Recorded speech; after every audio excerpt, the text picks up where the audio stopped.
Okay, good evening, everyone, and welcome to our Reshape Your Future Health and Wellness Talk this wonderful Monday evening. Uh, Weight management has been a persistent concern for many people, and it continues to be a persistent challenge, especially in the new year. Tonight, we're going to be sharing with you a solution to help you reset your health and achieve holistic well being and fitness. To share with us how to achieve that is our product consultant and brand director, Dr. Mike Matignas, who personally has not only gone through the clinical studies behind this comprehensive program, but he himself has achieved the health benefits of achieving a health reset. So please help me welcome Dr. Mike Matignas. Doc Mike, good evening. Good evening, John. Can everyone hear me right now?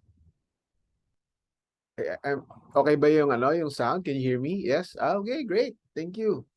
Sige, so let's start. Okay. Okay, so good evening to all of you. Bago tayo magsimula, gusto ko lang kayong tanungin, sino sa inyo may na-experience sa mga ito? Yan. Now, type M if meron kayo na-experience, isa, dalawa, tatlo, or even more. And kung wala ka na-experience dyan, type W. Okay? Let me see. Sino yung mga nandun? Oh, wow. Dalawa, tatlo. Oh, okay. So, halos lahat may nararamdaman, Wow. Sige. So, good evening. I am Dr. Mike Matignas and I'm an actively practicing anesthesiologist. My wife is Dr. Annalyn and she is an OB infertility gynae endoscopist. Income is good. May private practice and government item kami. And in short, hindi namin hawak yung time namin. On-call kami pareho and eye-opener sa amin when a surgeon friend earning a very good income suddenly suffered a stroke. And right now, dependent on a caregiver with zero income. So natakot din kami na baka sa kabisihan ng practice, if mapabayaan namin yung health namin, just like what happened to our friends, sino na mag-support sa family namin? We have 2 young daughters and aging parents to take care of. No? Kasi pag doktor, while we spend more time sa practice, habang dumadami yung patients, lumalaki yung income, nag-upgrade yung salary sa government, pero may kapalit, mas maraming responsibilities, mas lalong nawawalan ng time sa sarili at sa family. Agree ba kayo na di lang sa doktor nangyayari ito? Kahit kanino pwede mangyari ito eh. The higher the rank, the more work, the less time for us and our family. So ang ending, sobrang pagod dahil madaming pinupunta ang hospitals, luxury na yung makatulog ka ng 5 hours. So ano naging result? I grew bigger and bigger. Nag-abnormal yung blood chem results ko, mataas ang sugar, yung triglycerides, liver enzymes, pati blood pressure. Wala pa akong 40, may maintenance meds na. Gusto ko lang naman maging healthy para hindi ako matulad sa colleague namin na nagkaroon ng debilitating disease, no? And I'm really grateful to Dr. Mai Tolentino for introducing us to Lester, a businessman, and he was the one who told me about the right approach to health management. Because of this, my blood chem improved and I achieved better health. Alam mo, my wife felt more secured. We also learned that we can be health educators who can help people achieve their results. Together with a team of driven professionals, we want to reach and help more people to be healthier and secured. So we are all eager to learn and find solutions about these health problems of the modern times, di ba? So if you are ready, please type yes if game na kayo. Let me see the yes. Okay. Yun. Thank you, thank you. Now, before we start, let's watch this video.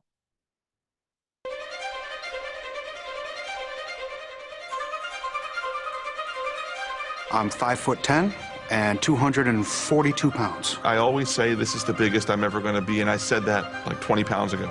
A third of Americans are obese, another third is overweight. Obesity is the biggest threat to the health, welfare, and future of this country. I've always been overweight. I've got diabetes. Sleep apnea, heart disease. Everything's hurting now. It's a lot easier to lose weight than it is to keep weight off. This is probably going to be the first generation of children who are going to have a shorter life expectancy than their parents. 18% of our children right now are obese. It's not only health, it's about survival and well-being of the United States as a nation. You don't crave broccoli, and our generation has grown up craving a Big Mac. I want to think that there's something better for me.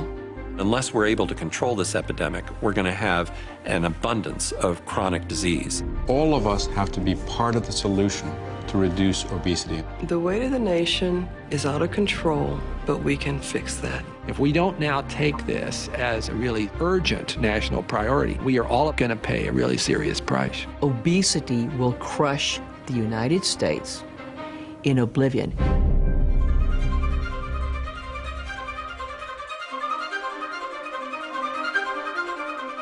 Okay, so familiar ba kayo sa modern day lifestyle?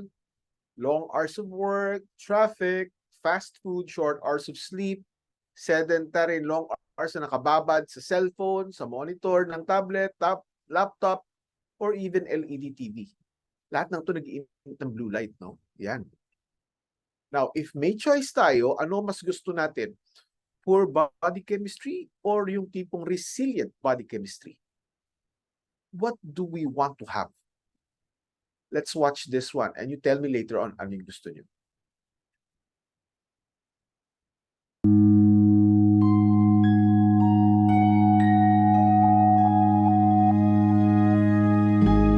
What will your last 10 years look like?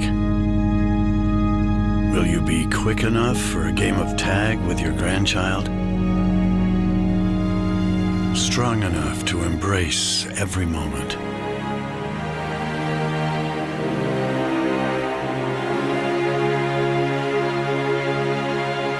Will you grow old with vitality?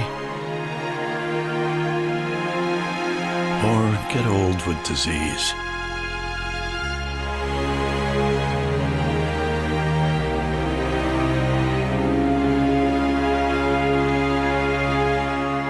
It's time to decide.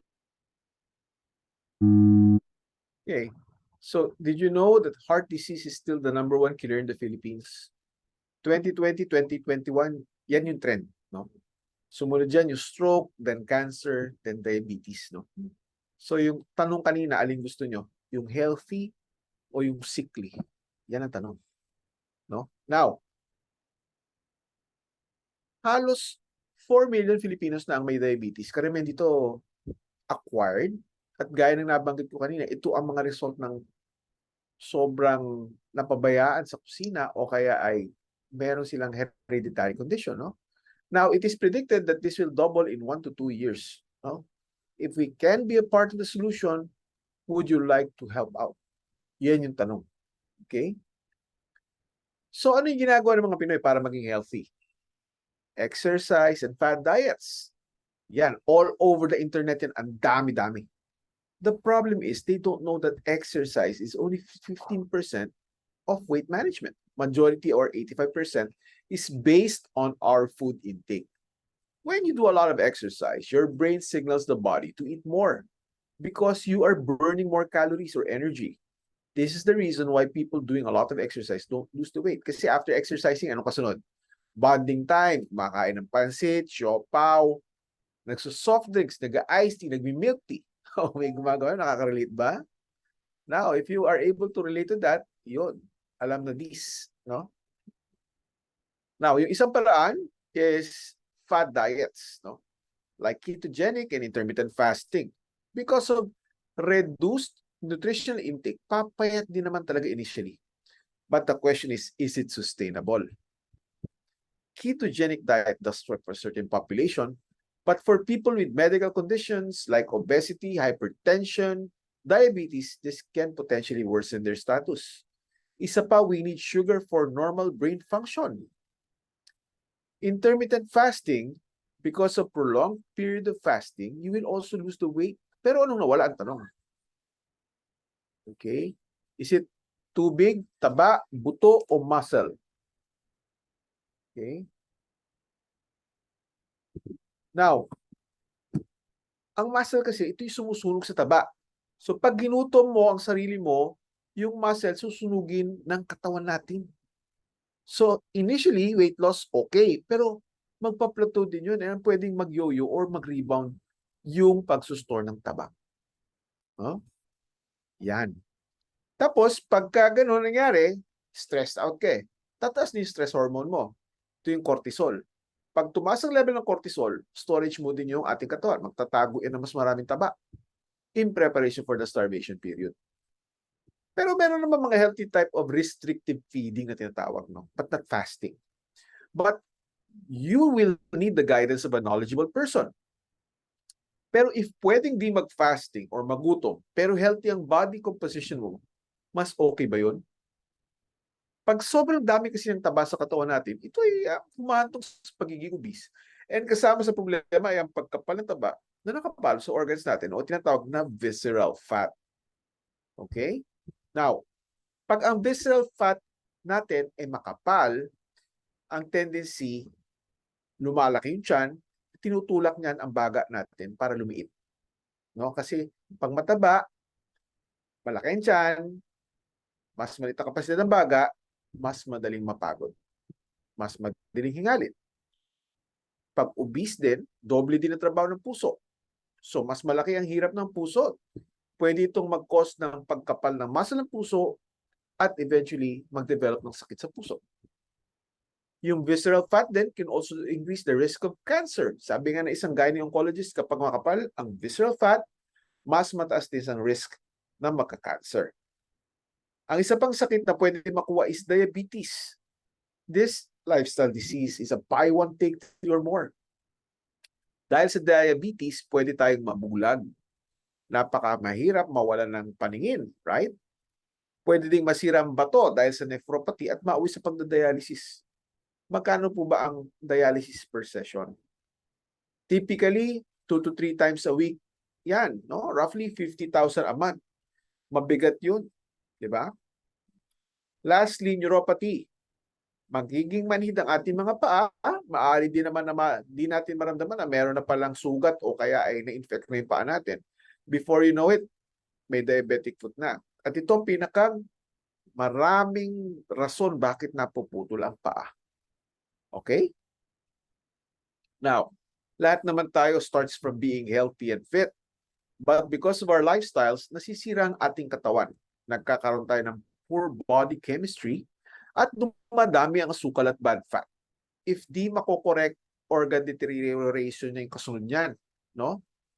And nandyan ako nung time na yon, no? I was at that stage when I was made aware of my condition and na-realize ko na if I don't change anything, papunta ako sa life-threatening condition, which can lead to poor quality of life and even death.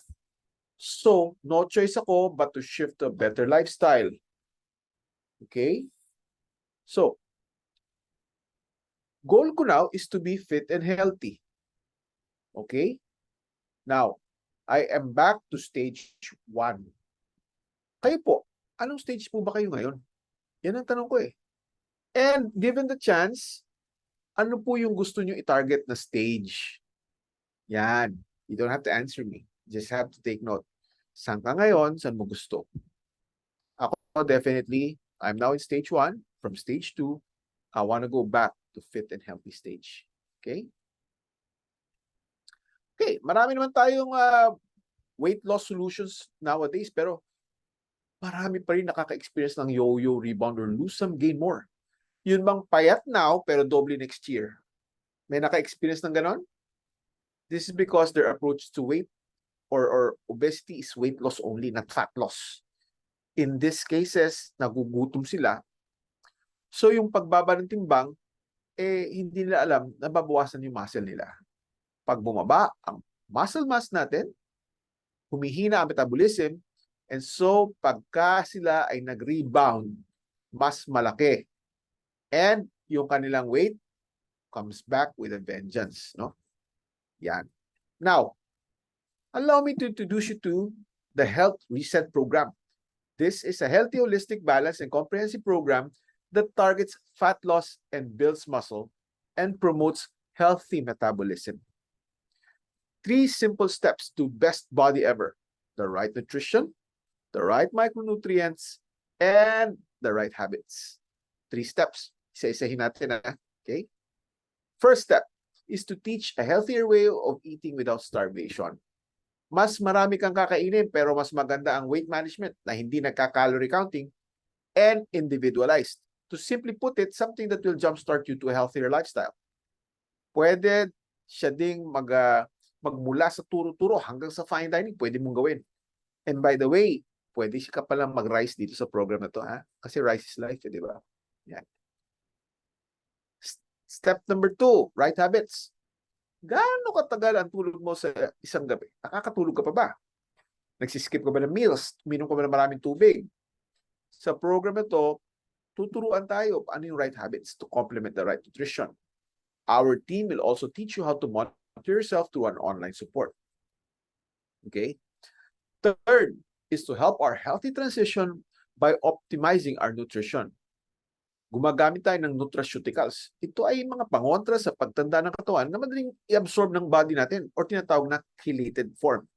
Hindi sila gamot pero dumadaan sa proseso na parang gamot. No? Ano ba itong mga ito? Merong isa pang tulong sa pagkontrol ng cravings natin para sa sweets and sa carbs. Meron din pang control sa paglaki ng taba or pagdami ng taba. Meron din pang bababa ng pamamaga sa loob ng katawan natin. No? At meron din namang tinatawag na nutrition gap filler. No? Kasi yung katawan natin maraming functions. Kailangan natin ng pang-fill ng gap. And something to boost that muscle creation in the body. Okay? Now, may nagtanong sa akin, Doc, pwede ba diet na lang turo mo sa akin? Huwag na yung micronutrients. Ang sagot ko, pwede naman, pero don't expect the same results. No? You see, the food that we were eating when we were young is not the same as the food of today. Kulang na pong nutrients ng pagkain dahil dito sa mga pagkain natin minamadali ang production. And also yung choices ng tao ngayon, gusto nila lahat instant na eh.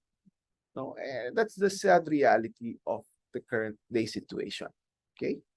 Now, buti na lang, may nakita kami na company na ang ginagawa nila, panay research at clinical trials. Nang sa ganon, ma-enjoy na lang natin yung fruits of their labor. Ika nga, objective nila, mas malusog na community. Pero, ang important dito is that the company, merong good manufacturing standards. Yun ang crucial doon. No? And, by the way, the manufacturer ng nutraceutical, si Pharmanex. It has been the #1 weight management and well-being brand in Singapore and Malaysia for the past 4 years. Talking about track record, di ba? As a doctor, I wouldn't trust anything without any track record. Very, very, very critical ako dyan. Okay? Now, our corporate partner, si Pharmanex, no, does around 7,000 research per year, and I have good news. No? And yung research is directed towards the source of the problem, not just the signs and the symptoms. Now, for modern day lifestyle, the studies pointed out on the metabolic health, and they found out that a certain antioxidant can probably do the magic. Ito yung tinatawag na anthocyanin. Okay? Yan ang hit ngayon. No? Now, ano ba nagagawa nito anthocyanin na to pag mataas yung level nito? Ito yung mga nakita. Faster fat burning, better sugar utilization, better insulin production, and less ang oxidative stress or pagtanda ng katawan natin. Okay? Pero, sa clinical trials si Pharmanex, kailangan mo ng 215 milligrams ng anthocyanin to produce the best health, no? That's 8 times the regular of what we're eating right now. The average adult receives only 25 milligrams. Kahit sa first world, ganun din. Kulang na kulang, no? Now, in human trials, the group that took high-dose anthocyanin produced the same results as with the healthy people in terms of gene expression test. No? Genetic testing na yan. Galing, di ba? Now, talk about track record, di ba? So, weight management and then high-dose anthocyanin. Put them together. What does it do? It makes us reset our health. Who needs fitness reset? Yan ang tanong. Okay, there are 3 types of people who needs this. Number 1, yung nag-gain ng weight over the years. That's one. Yung tipong hindi mapag-abot yung 2 botones ng pantalon. Yun. Okay, yung polo, pagka umupo ka, puputok na yung 1 botones, yung gano'n. No? That's one. 2, yung may mga sakit na, comorbidity, pataas yung taba sa dugo, asukal, o kaya may high blood, diabetes, yan, mga yan.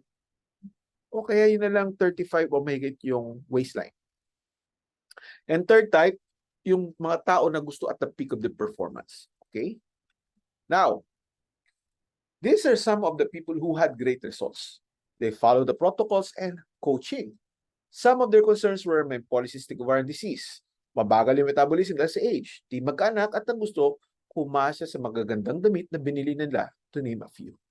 Okay? Now, ako din po ay produktong health reset. Dahil dito, umayos ang kalusugan ko. Okay? If you want to lose 5 to 8 kilograms, 3 months program is the best recommendation. But if 1 to 3 kilograms lang, then a month program will be good. If you think that there are a lot of people who can benefit from this, please talk to the one who invited you so that we can talk about a partnership that can potentially make people healthier and for you to have another income stream that can be done virtually. Again, I will mention this. It is a holistic and comprehensive program. This program is aimed at developing a healthy eating habit and eventually will develop a healthier body.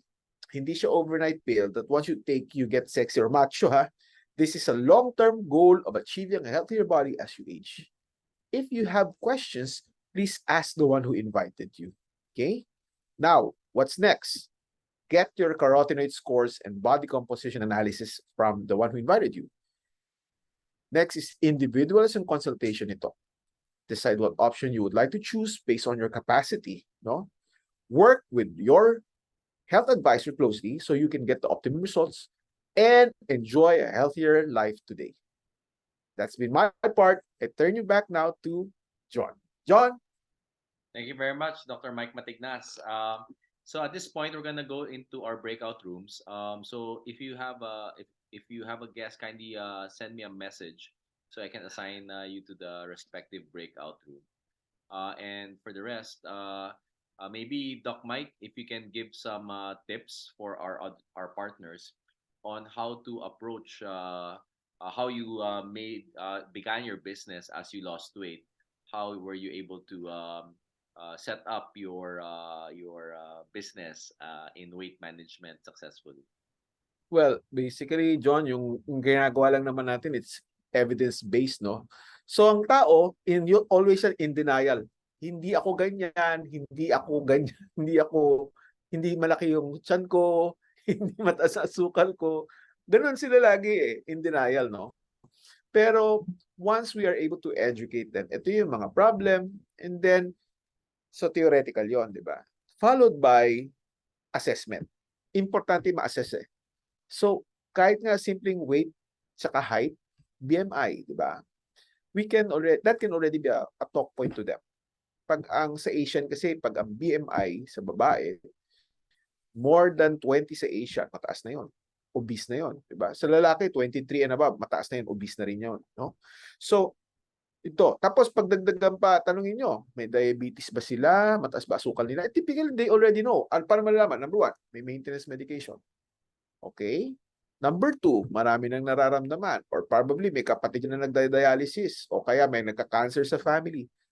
So, talking about health history from the family can already be a focal point for you to start the discussion. Now, the question is, how do you get the program to them? Okay, ito po yung point. Hindi po tayo namimilit. We are merely giving them an option. So, habang tinatanong natin sila, okay, halimbawa, tinanong natin, kamusta ang health mo? Okay, happy ka ba sa health mo?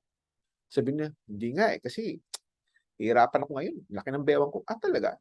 So, what are you doing about it? So, always tinatanong natin sila, di ba? What are we doing about it? And pag tinanong natin sila sa ganun, ang kasunod na doon is, so, what options have you tried? And how do you feel about the options? So, magsasabi sila, no? Walang result. Basta, ang dami na sasabihin result sa'yo. And then lastly, tanong natin sa kanila, if may paraan na matulungan ka ngayon upang mabigyan ng konting remedyo yung problema mo or maayos natin yung kalusugan mo sa pamamagitan ng tamang health management, are you willing to look into it? then quiet ka lang, wait for it, no? Pag sinabi niyang, oo naman, then that's the time that we invite them to the forum like this. Okay? Or even kung halimbawa, yung partner mo, you bring them with you and mag-discuss kayo, no? And with that, we have to get to know ano ba yung kapasidad nila. Huwag po tayo mag-enforce. If kung ang kaya lang nila is this amount, edi we'll have to play with that, no? Or kung ito lang ang kapasidad nila, sige, okay lang yan. Gawin natin ang paraan. Ika nga natin, walang tapon. Lahat yan, tutulungan natin. Lahat sila deserve na magkaroon ng healthy katawan. And that's the main thing about this program. We can help everybody. Okay? Basically, that's how we do it, no? So, ask the right questions, give them the option. If they ask, what are my options, then we suggest. Hindi po tayo mamimilit, hindi po tayo mag-i-impose. Oh, ito maganda, hindi maganda yan. Hindi ganun. We tell them, these are the possible options and this is what we found to be effective. Pero ang mas maganda kung makita nila yung transformation nyo. If you have done it, maganda result mo, then that's the perfect model. Yun lang. Thank you, Doc Mike. Final question. Can you give some tips to our partners here on how to execute the program to optimize the results, both for themselves and for their clients? Okay. So, basic principle is number 1, follow yung ating suggested proportioning. That's 1. Then next, follow the interval. 3rd, dapat yung amount of meat fist size. Another thing, no? If the client is able to get yung trim shake, best part yun. Kasi yun talaga genetic product that can really trigger the production of the muscle. So these are some of the things that can really get you the result. Number 1, yung interval, no? Number 2, yung eating habits tinuturo. And number 3, the nutraceuticals to help you with the transition. Important yun. Okay, thank you very much, Dr. Mike Matignas, and we learned a lot from your talk, and we hope that all our guests would take the initiative to move towards their health reset this year. And also for our partners, we encourage you to leverage on our Monday events and set up meetings with your senior partners so that you can help more people achieve their health reset. So have a great evening, everyone, and good night.